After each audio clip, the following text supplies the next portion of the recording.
ಸ್ನೇಹಿತರೆ, ಸಪ್ತಪದಿ ಧಾರಾವಾಹಿಯ ಇಂದಿನ ಸಂಚಿಕೆಯಲ್ಲಿ ನೋಡುವುದಾದರೆ ರಾಜ್ ಕಾವ್ಯನ ಹಠ ಬಿಡ್ದಿರ ಹಾಗೆ ಕೇಳ್ತಾ ಇರ್ತಾನೆ.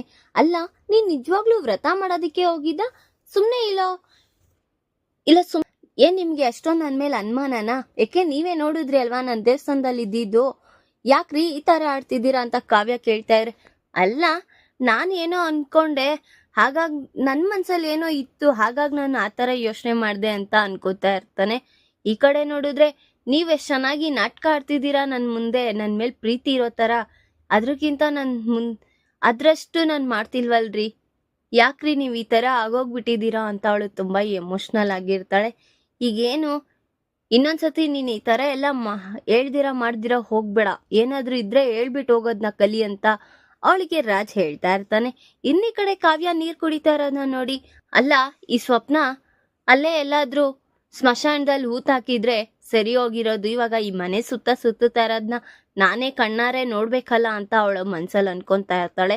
ಆಗ ಸ್ವಪ್ನನ ನೋಡಿ ಮನೆ ಮಂದಿಯವರೆಲ್ಲ, ಅಲ್ಲ ಸ್ವಪ್ನಂಗೀಗ ಹೊಟ್ಟೆ ಬೆಳೀತಾ ಇದೆ, 4 ತಿಂಗಳು ಆಗ್ತಿದೆ, ಇನ್ ಬರೋ ತಿಂಗಳು 5ನೇ ತಿಂಗಳೊಳಗೆ ನಾವು ಶ್ರೀಮಂತ ಮಾಡ್ಬೇಕು ಅಂತ ಅವರ ಅಮ್ಮ ಎಲ್ಲ ಮಾತಾಡ್ತಾ ಇರ್ತಾರೆ.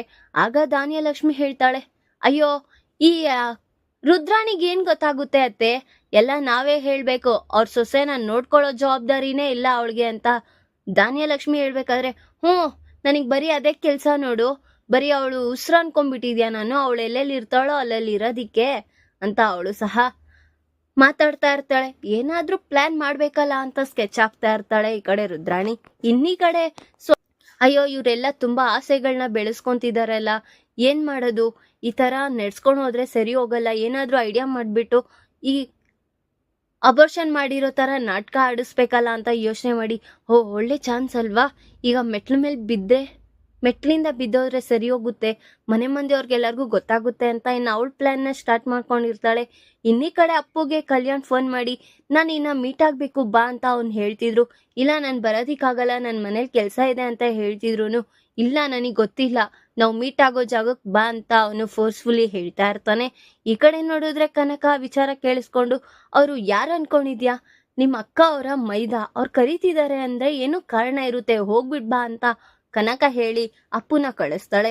ಇನ್ನೀ ಕಡೆ ಕಾವ್ಯ ಅಡ್ಗೆ ಮನೇಲಿ ಅಡ್ಗೆ ಮಾಡ್ಬೇಕಾದ್ರೆ ರಾಜ್ ನೀರ್ ಕುಡಿಯೋಣ ಅಂತ ಹೋಗಿ ಅವಳೇ ಗಮನಿಸ್ತಾ ಇರ್ತಾನೆ. ನೋಡಿ ತುಂಬಾ ಸ್ಪೀಡ್ ಆಗಿ ತರಕಾರಿಗಳನ್ನ ಹೆಚ್ಚ್ತಾ ಇರ್ತಾಳೆ ಕೋಪದಲ್ಲಿ. ಆಗ ಕಾವ್ಯ ಚಾಕುನ ಹಾಗೆ ನೋಡ್ತಾ ಇರ್ತಾಳೆ. ಆಗ ಏನಾದ್ರೂ ಮಾಡ್ಬೇಕಲ್ಲ ಅಂತ ಇವರಿಗೆ ಅವ್ರ ಫ್ರೆಂಡಿಗೆ ಕಾಲ್ ಮಾಡಿರೋ ತರ ಮಾಡಿ, ನಿನ್ ಗಂಡ ಆ ತರ ಮಾಡಿದಾನ, ನಿನಗ್ ಚೀಟ್ ಮಾಡಿದಾನ, ಹಾಗಾದ್ರೆ ಬಿಡ್ಬೇಡ, ಏನಾದ್ರೂ ಮಾಡಿ ಅವನ್ನ ಸರಿ ಮಾಡು, ಇಲ್ಲ ಅಂದ್ರೆ ಪೊಲೀಸ್ ಸ್ಟೇಷನ್ ಕಂಪ್ಲೇಂಟ್ ಕೊಡು ಅಂತ. ಗಂಡ ಇದ್ರೂ ಒಂದೇ, ಇಲ್ಲ ಅಂದ್ರೂ ಒಂದೇ, ಆ ತರ ಮೋಸ ಎಲ್ಲ ಮಾಡ್ಬಾರ್ದು, ಎಷ್ಟೇ ಆದ್ರೂ ಕಟ್ಕೊಂಡಿರೋ ಹೆಂಡತಿಗೆ ಆ ತರ ನಂಬಿಕೆ ದ್ರೋಹ ಮಾಡ್ತಿದ್ದಾನ ಅವನು, ಸರಿ ಇಲ್ಲ, ಅವನು ನರ ದೃಷ್ಟ, ಅವನು ಎಂತ ಮೋಸ್ಗರ, ಅಂತವನ್ನ ನೀನು ಹಿಂಬಾಲಿಸ್ಕೊಂಡ್ ಬರ್ತಿದ್ಯಾ, ಅವೆಲ್ಲ ಮಾಡ್ಬೇಡ ಅಂತ ಅವಳು ರಾಜ್ಗೆ ಹೇಳೋ ತರಾನೇ ಅವಳು ಅವ್ರ ಫ್ರೆಂಡಿಗೆ ಹೇಳ್ತಾ ಇರ್ತಾಳೆ. ಏನ್ ಇವಳು ನಾನ್ ಮಾಡಿರೋ ತರಾನೇ ಹೇಳ್ತಿದ್ದಾಳಲ್ಲ ಅಂತ ಹೋಗಿ ವಿಚಾರಿಸ್ತಾನೆ ರಾಜ್. ಅಲ್ಲ ಕಣ್ರಿ, ನನ್ನ ಫ್ರೆಂಡ್ ಅವ್ರ ಗಂಡ ಈ ತರ ಅವಳಿಗೆ ಚೀಟ್ ಮಾಡಿದಾನಂತೆ, ಅದು ಅವಳು ನನ್ನ ಹತ್ರ ಹೇಳ್ತಿದ್ದಾಳೆ, ಅದಕ್ಕೆ ನಾನು ಪರಿಹಾರ ಕೊಡ್ತಾ ಇದ್ದೀನಿ. ಹೌದಾ, ಆ ತರ ಎಲ್ಲ ಮಾಡಕ್ ಹೋಗ್ಬಾರ್ದು, ಒಳ್ಳೇದಲ್ಲ ಅಂತ ಅವನು ಹಿಂಬಾಲಿಸ್ಕೊಂಬರ್ಬೇಕಾದ್ರೆ, ಏನ್ರಿ ಯಾವಾಗೂ ನೀವು ಹುಡ್ಗಿರ್ ಕಡೆ ಇರ್ಬೇಕಾಗಿರೋರು, ಅಲ್ಲ ಗಂಡ ಈ ತರ ಮೋಸ ಮಾಡ್ತಿದ್ದಾನೆ ಅಂದ್ರೆ ಹೆಂಡತಿಗೆ ಎಷ್ಟು ಬೇಜಾರಾಗುತ್ತಲ್ವಾ ರೀ. ಈಗ ನಾನು ಹೇಳೋ ತರಾನೇ ಅವಳಿಗೆ ಹೇಳ್ತಾ ಇದ್ದೀನಿ, ಅವ್ರನ್ನ ಸಾಯಿಸ್ಬಿಟ್ರೆ ಒಳ್ಳೇದಲ್ವಾ ರೀ, ಹೇಗಿದ್ರು ನೀವು ದೊಡ್ಡವರು, ನೀವು ಅವ್ರನ್ನ ಬಿಡಿಸ್ಬೋದಲ್ಲ, ಸರಿ ಹೋಗುತ್ತೆ ಅಂತ ಅವಳು ಹೇಳ್ಬೇಕಾದ್ರೆ, ಆ ತರ ಎಲ್ಲ ಕೆಲಸ ಮಾಡಿಸ್ಬೇಡ, ಯಾರೋ ಏನೋ ತೊಂದ್ರೆ ಇಲ್ಲ ಆ ತರ ಮಾಡಿರ್ತಾರೆ, ಆ ತರ ನಿರ್ಧಾರ ಕೊಡ್ತಿದ್ಯಾ ನೀನು ಅಂತ ಹೇಳ್ಬೇಕಾದ್ರೆ, ಏನ್ರಿ ನೀವು ಅವ್ರನ್ನ ಹಿಂಬಾಲಿಸ್ಕೊಂಡ್ ಬರ್ತಿದ್ದೀರಾ ಅಂತ ಹೇಳ್ಬೇಕಾದ್ರೆ, ಹಾಗಲ್ಲ,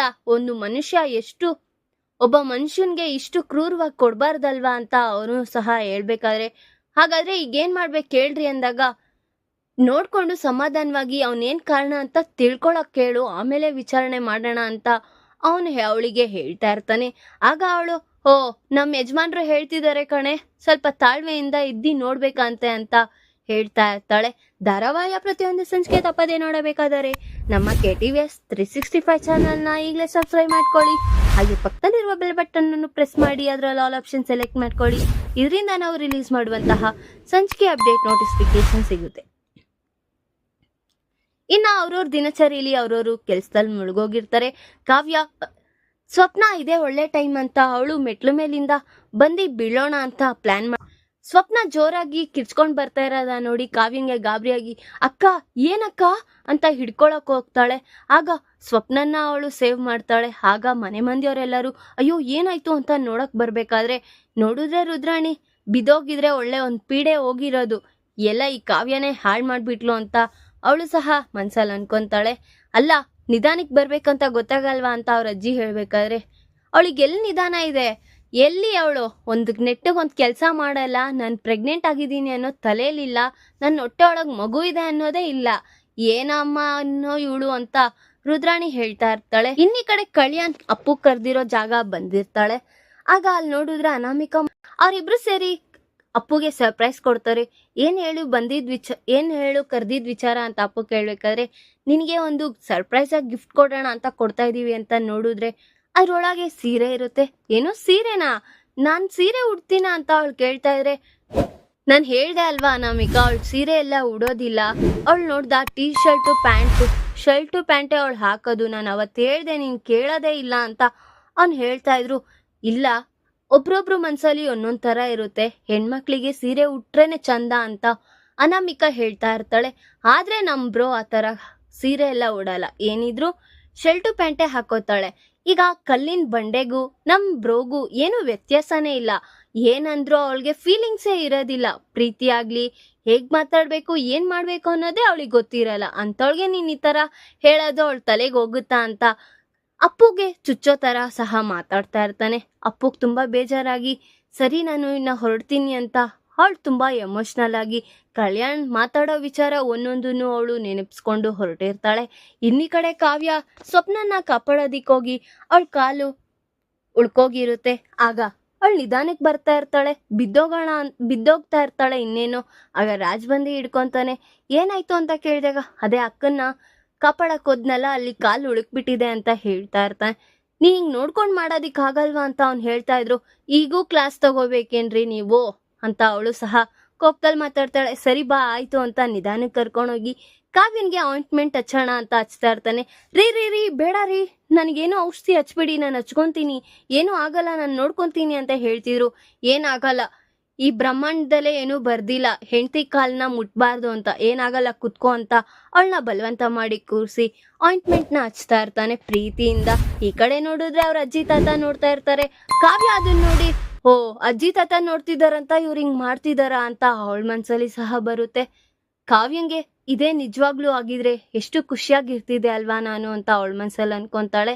ಇನ್ನಿ ಕಡೆ ಕಾವ್ಯನ್ಗೆ ಸರಿ ನಡಿ ಅಂತ ನಿಧಾನಕ್ಕೆ ಅಂತ ರಾಜ್ ಸಪೋರ್ಟ್ ಇಂದ ನಡೆದಾಡ್ತಾ ಇರ್ತಾಳೆ. ಇದೇ ತರ ನೀನು ನಿಧಾನಕ್ಕೆ ಹೆಜ್ಜೆ ಇಟ್ಕೊಂಡು ಓಡಾಡು, ಕೆಳಗೆಲ್ಲ ಬರೋದಿಕ್ ಹೋಗ್ಬೇಡ ಅಂತ ಅವನಿನ್ನ ಹೇಳಿ ಹೊರಡ್ತಾನೆ. ಕಾವ್ಯನ್ಗೆ ತುಂಬಾ ಬೇಜಾರಾಗಿ ಕೃಷ್ಣನ ಹತ್ರ ಮಾತಾಡ್ಕೊಂತ ಇರ್ತಾಳೆ.